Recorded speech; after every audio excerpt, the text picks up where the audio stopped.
राम राम राम राम राम राम राम राम राम नारायण नारायण। संबंध। पूर्व श्लोक में कहा गया कि सांख्य योगी न तो कर्म करता है और न करवाता ही है, किंतु भगवान तो कर्म करवाते होंगे। इसके उत्तर में आगे का 14वां श्लोक कहते हैं, न कर्तृत्वं न कर्माणि लोकस्य सृजति प्रभुः न कर्मफल संयोगं स्वभावस्तु प्रवर्तते। परमेश्वर मनुष्यों के न कर्तापन की, न कर्मों की और न कर्म फल के साथ संयोग की रचना करते हैं, किंतु स्वभाव ही बरत रहा है। व्याख्या। न कर्तृत्वं न कर्माणि लोकस्य सृजति प्रभुः। सृष्टि की रचना का कार्य सगुण भगवान का है, इसलिए प्रभु पद दिया है। भगवान सर्वसमर्थ हैं और सबके शासक नियामक हैं। सृष्टि रचना का कार्य करने पर भी वे अकर्ता ही हैं। किसी भी कर्म के कर्तापन का संबंध भगवान का बनाया हुआ नहीं है। मनुष्य स्वयं ही कर्मों के कर्तापन की रचना करता है। संपूर्ण कर्म प्रकृति के द्वारा किए जाते हैं, परंतु मनुष्य अज्ञानवश प्रकृति से तादात्म्य कर लेता है और उसके द्वारा होने वाले कर्मों का कर्ता बन जाता है। यदि कर्तापन का संबंध भगवान का बनाया हुआ होता तो भगवान इसी अध्याय के 8वें श्लोक में नैव किंचित करोमीति युक्तो मन्येत तत्ववित् ऐसा कैसे कहते। तात्पर्य यह है कि कर्तापन भगवान का बनाया हुआ नहीं है, अपितु जीव का अपना बनाया हुआ है। अतः जीव इसका त्याग कर सकता है। भगवान ऐसा विधान भी नहीं करते कि अमुक जीव को अमुक शुभ अथवा अशुभ कर्म करना पड़ेगा। यदि ऐसा विधान भगवान कर देते तो विधि निषेध बताने वाले शास्त्र, गुरु, शिक्षा आदि सब व्यर्थ हो जाते, उनकी कोई सार्थकता ही नहीं रहती और कर्मों का फल भी जीव को नहीं भोगना पड़ता। न कर्माणि पदों से यह सिद्ध होता है कि मनुष्य कर्म करने में स्वतंत्र है। न कर्म फल संयोगम। जीव जैसा कर्म करता है वैसा फल उसे भोगना पड़ता है। जड़ होने के कारण कर्म स्वयं अपना फल भुगताने में असमर्थ हैं, अतः कर्मों के फल का विधान भगवान करते हैं। लभते च ततः कामान मयैव विहितान हितान। भगवान कर्मों का फल तो देते हैं, पर उस फल के साथ संबंध भगवान नहीं जोड़ते, प्रत्युत जीव स्वयं जोड़ता है। जीव अज्ञानवश कर्मों का कर्ता बनकर और कर्म फल में आसक्त होकर कर्म फल के साथ अपना संबंध जोड़ लेता है और इसी से सुखी दुखी होता है। यदि वह कर्म फल के साथ स्वयं अपना संबंध न जोड़े तो वह कर्म फल के संबंध से मुक्त रह सकता है।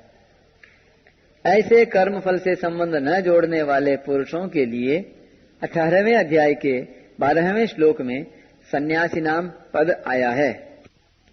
उन्हें कर्मों का फल इस लोक या परलोक में कहीं नहीं मिलता। यदि कर्म फल का संबंध भगवान ने जोड़ा होता तो जीव कभी कर्म फल से मुक्त नहीं होता। दूसरे अध्याय के 47वें श्लोक में भगवान कहते हैं, मां कर्म फल हेतुर्भुः, अर्थात कर्म फल का हेतु भी मत बन। तात्पर्य हुआ कि सुखी दुखी होना अथवा न होना और कर्म फल का हेतु बनना अथवा न बनना मनुष्य के हाथ में है। यदि कर्म फल का संबंध भगवान का बनाया हुआ होता तो मनुष्य कभी सुख दुख में सम नहीं हो पाता और निष्काम भाव से कर्म भी नहीं कर पाता, जिसे करने की बात भगवान ने गीता में जगह जगह कही है। जैसे चौथे अध्याय के 20वें में 5वें अध्याय के 12वें में और 14वें अध्याय के 24वें में आदि जगह कही है। शंका।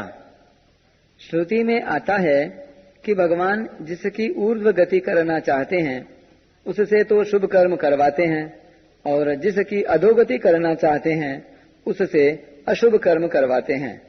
टिप्पणी।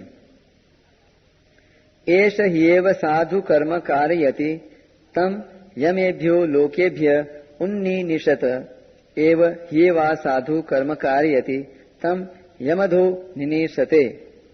कौशित की ब्राह्मणोपनिषद में यह आया है। जब भगवान ही शुभाशुभ कर्म करवाते हैं तो फिर भगवान किसी की कर्तृत्व कर्म और कर्म फल संयोग की रचना नहीं करते, ऐसा कहना तो श्रुति के साथ विरोध हुआ। इसका समाधान यह है कि वास्तव में श्रुति के उपर्युक्त कथन का तात्पर्य शुभाशुभ कर्म करवाकर मनुष्य की ऊर्ध्व गति और अधोगति करने में नहीं है, प्रत्युत प्रारब्ध के अनुसार कर्म फल भुगताकर उसे शुद्ध करने में है। अर्थात मनुष्य शुभाशुभ कर्मों का फल जैसे भोग सके, भगवान कृपा करके उसे कर्म बंधन से मुक्त करके अपना वास्तविक प्रेम प्रदान करने के लिए उसके प्रारब्ध के अनुसार वैसी ही परिस्थिति और बुद्धि बना देते हैं। टिप्पणी। मूल में शुभ और अशुभ कर्म अर्थात पुण्य और पाप कर्म मनुष्य कामना के वशीभूत होकर ही करता है, जिनका फल क्रमशः ऊर्ध्व गति और अधोगति होता है, अर्थात स्वर्ग आदि लोकों की प्राप्ति और नरकों की प्राप्ति होती है। मनुष्य मुक्ति के लिए भगवान की दी हुई स्वतंत्रता का दुरुपयोग करके ही कामना करता है। जैसे जिस मनुष्य को प्रारब्ध के अनुसार धन की प्राप्ति होने वाली है उसे व्यापार आदि में वैसी ही प्रेरणा कर देते हैं, अर्थात खरीदने आदि की प्रेरणा कर देते हैं। यानी उस समय उसकी वैसी ही बुद्धि बन जाती है और जिसे प्रारब्ध के अनुसार हानि होने वाली है उसे व्यापार आदि में वैसी ही प्रेरणा कर देते हैं। तात्पर्य यह है कि मनुष्य जिस प्रकार से अपने शुभाशुभ कर्मों का फल भोग सके, भगवत प्रेरणा से वैसी ही परिस्थिति और बुद्धि बन जाती है। यदि श्रुति का यही अर्थ लिया जाए कि भगवान जिसकी ऊर्ध्व गति और अधोगति करना चाहते हैं उससे शुभ और अशुभ कर्म करवाते हैं, तो मनुष्य कर्म करने में सर्वथा पराधीन हो जाएगा और शास्त्रों, संत महात्माओं आदि का विधि निषेध, गुरु की शिक्षा आदि सभी व्यर्थ हो जाएंगे। अतः यहाँ श्रुति का तात्पर्य कर्मों का फल भुगताकर मनुष्य को शुद्ध करना ही है। स्वभावस्तु प्रवर्तते। कर्तापन, कर्म और कर्म फल का संबंध, इन तीनों को मनुष्य अपने स्वभाव के वश में होकर करता है। यहाँ स्वभावः पद व्यष्टि प्रकृति का वाचक है, अर्थात आदत का वाचक है, जिसे स्वयं जीव ने बनाया है। जब तक स्वभाव में राग द्वेष रहते हैं तब तक स्वभाव शुद्ध नहीं होता।